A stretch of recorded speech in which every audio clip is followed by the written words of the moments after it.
नमस्कार, आजमगढ़ टाइम्स में आपका एक बार फिर से स्वागत है। आइए जानते हैं आजमगढ़ के आज के सभी मुख्य समाचार, ताजा टुडे ब्रेकिंग न्यूज, फटाफट बड़ी खबरों को। उससे पहले आपने इस वीडियो को लाइक नहीं किया है तो अभी लाइक शेयर कर दें। साथ ही इस खबर को आप आजमगढ़ के किस गली, मोहल्ले, गाँव, शहर, कस्बे से देख रही है, कमेंट बॉक्स में जरूर बताएं। आजमगढ़ में पूर्वांचल एक्सप्रेसवे के किनारे बनेंगी 8 ईवी हब। यूपी के एक्सप्रेसवे को वर्ल्ड क्लास सुविधाओं से लैस करने में जुटी योगी सरकार। आजमगढ़ सुल्तानपुर मऊ को मिलेगा लाभ। जी हां, उत्तर प्रदेश को उन्नत सुविधाएं युक्त उत्तम प्रदेश बनाने के लिए प्रतिबद्ध योगी सरकार द्वारा प्रदेश में एक्सप्रेसवेज को वर्ल्ड क्लास सुविधाओं से युक्त करने की प्रक्रिया जारी है। देश में एक्सप्रेसवे प्रदेश के तौर पर प्रसिद्ध उत्तर प्रदेश न केवल योगी सरकार के प्रयास से लैंडलॉक स्टेट की छवि को तोड़ रहा है, बल्कि आधुनिक तकनीक, उन्नत प्रणाली और उत्तम नागरिक सुविधाएं उपलब्ध करा रहा है। इसी कड़ी में पूर्वांचल एक्सप्रेसवे और बुंदेलखंड एक्सप्रेसवे पर राहगीरों को वर्ल्ड क्लास सुविधाएं देने के लिए ईवी हब का निर्माण व विकास किया जाएगा। बता दें कि इसमें एक्सप्रेसवे के किनारे petrol, CNG pump, charging station, commercial spaces, पेयजल व toilet blocks, food court, outlets, budget hotel, theme park तथा लॉजिस्टिक प्रमुख हैं। इतना ही नहीं, इन सभी ईवी हब को आधुनिक सीसीटीवी सर्विलांस सिस्टम का कवरेज दिया जाएगा, जिससे कि एक्सप्रेसवे व आसपास के क्षेत्र की मॉनिटरिंग सुरक्षित होगी। आजमगढ़ के ग्राम प्रधान ने गाजीपुर में खुदवाया पोखरा। प्रधान सहित 3 पर दर्ज हुआ मुकदमा। 1,67,000 से अधिक गबन का आरोप। जी हां, आजमगढ़ के मेहनाजपुर के ग्राम प्रधान व गाजीपुर में अवैध रूप से पोखरा खुदवाने के आरोप लगे हैं। इस मामले में ग्राम प्रधान सहित 3 आरोपियों के विरुद्ध मुकदमा दर्ज कर लिया गया है। इस मामले में मेहनाजपुर थाने में खंड विकास अधिकारी ने मुकदमा दर्ज किया है। दरअसल बहलोलपुर थाना मेहनाजपुर के निवासी ब्रजराज यादव ने आयुक्त श्रम रोजगार आजमगढ़ के यहाँ शिकायत किया कि ग्राम प्रधान बहलोलपुर अजय सिंह पुत्र शिवाश्रय सिंह ने ग्राम सभा बहलोलपुर के हरिशंकर का खेत ग्राम पंचायत पट्टी गरीब उर्फ मई ब्लॉक सादात जनपद गाजीपुर में स्थित है। इसी खेत में गैर कानूनी रूप से मनरेगा माध्यम से पोखरा खुदवाकर 1,66,992 रुपए का गबन किया गया है। आजमगढ़ में उपभोक्ता फोरम ने लगाया 12 लाख का जुर्माना। डिफेक्टेड वेंटिलेटर बेचने के मामले में सुनाया फैसला।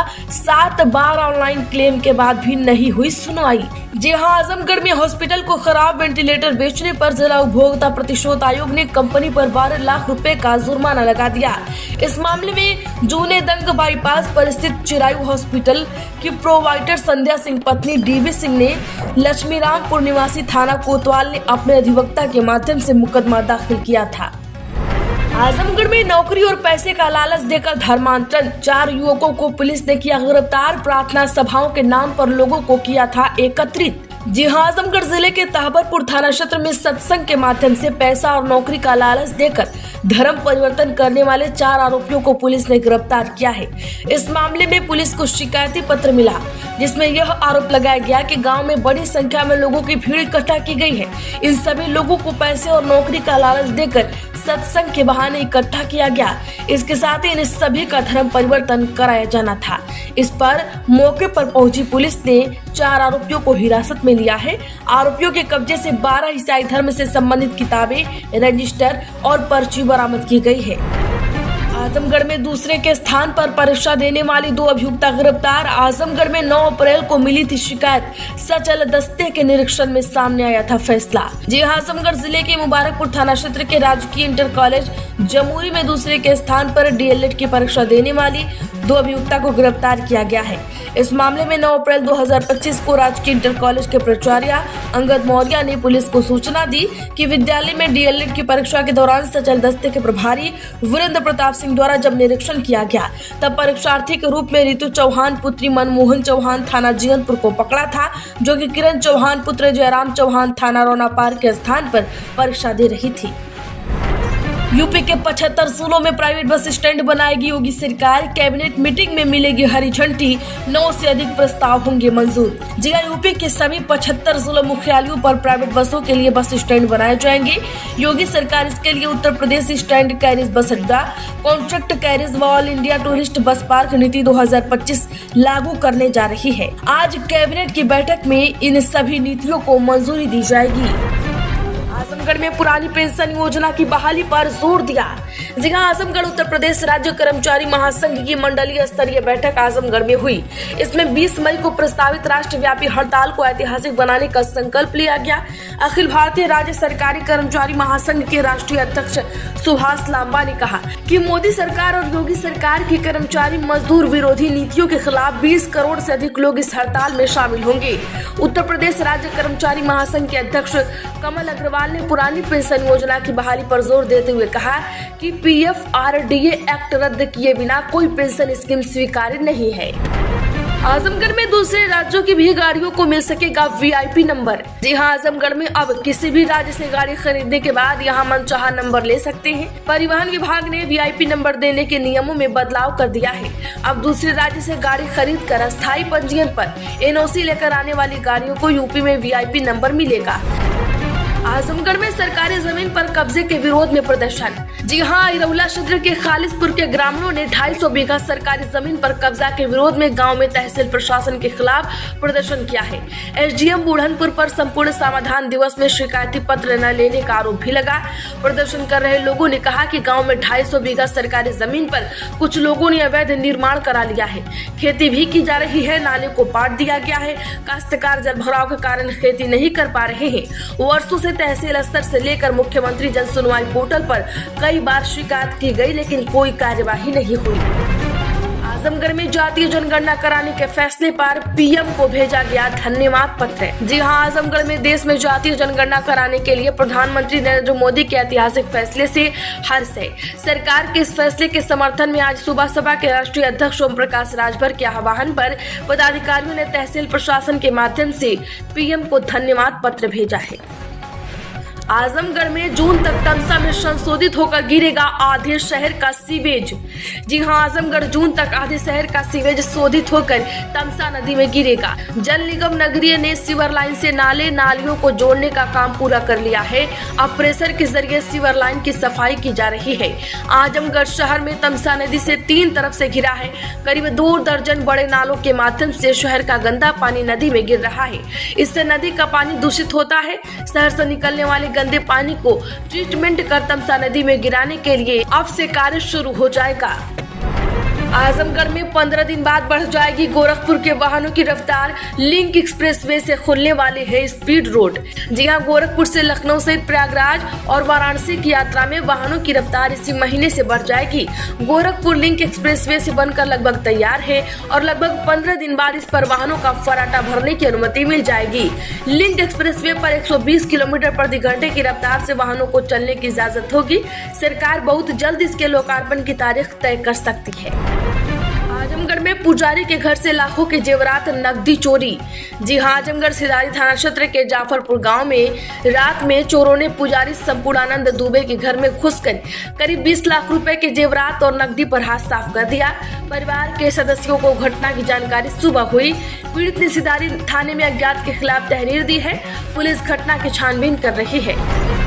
आजमगढ़ में विकास के लिए सभासदों के अधिकारों में वृद्धि की जाए, करी गई बड़ी मांग। जी हां, आजमगढ़ शहर के नरौला तिराहे पर सभासदों ने ऊर्जा एवं नगर विकास मंत्री AK शर्मा का स्वागत किया। जिला योजना समिति के सदस्य व सभासद मोहम्मद अफजल के नेतृत्व में सभासदों के अधिकारों में वृद्धि के लिए मांग पत्र सौंपा गया है। मोहम्मद अफजल ने कहा कि नगरीय व्यवस्था को सुधारने के लिए सभासदों के अधिकारों में वृद्धि करना होगा, तभी वह अपने अधिकारों का इस्तेमाल कर घर घर विकास पहुँचा सकेंगे।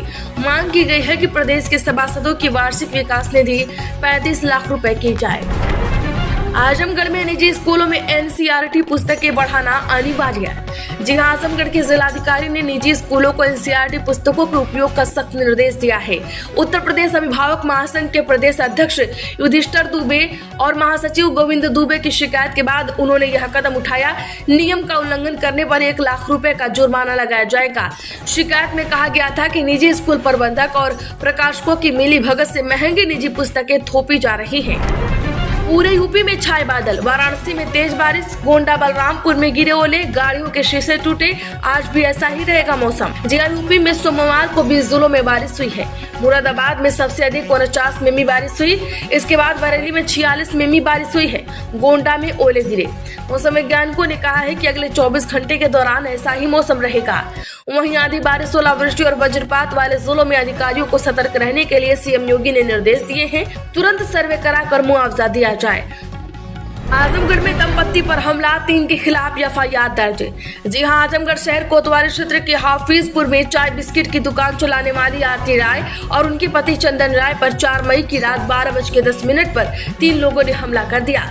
पीड़ित ने सुजीत उर्फ भकोले, उनके भाई अजीत सिंह और एक अज्ञात व्यक्ति के खिलाफ आज कोतवाली थाने में एफआईआर दर्ज कराई। पुलिस घटना की छानबीन कर रही है। दरअसल आरती ने शिकायती पत्र के माध्यम से कहा था कि आरोपी सुजीत पहले भी शराब पीने को लेकर गाली गलौज कर चुका है। 1 मई को अजीत ने दुकान में घुसकर मारपीट की।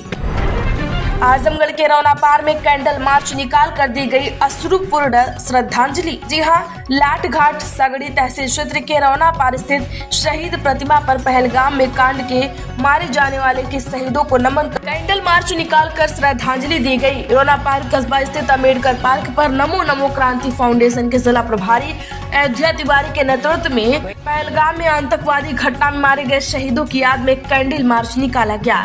कैंडल मार्च के अम्बेडकर पार्क से निकलकर पूरे नगर में भ्रमण करते हुए शहीद तिराहा पर पहुंचकर समाप्त हुआ। समंदर में पानी भी न मांग पाएगा दुश्मन, नौसेना ने MIGM मिसाइल का किया सफल परीक्षण। जी हां, पाकिस्तान से बढ़ते तनाव के बीच भारत सभी मोर्चों पर कमर कस रहा है। रक्षा अनुसंधान एवं विकास संगठन DRDO और भारतीय नौसेना ने शक्तिशाली multi influence ground mine missile का सफलतापूर्वक परीक्षण किया है।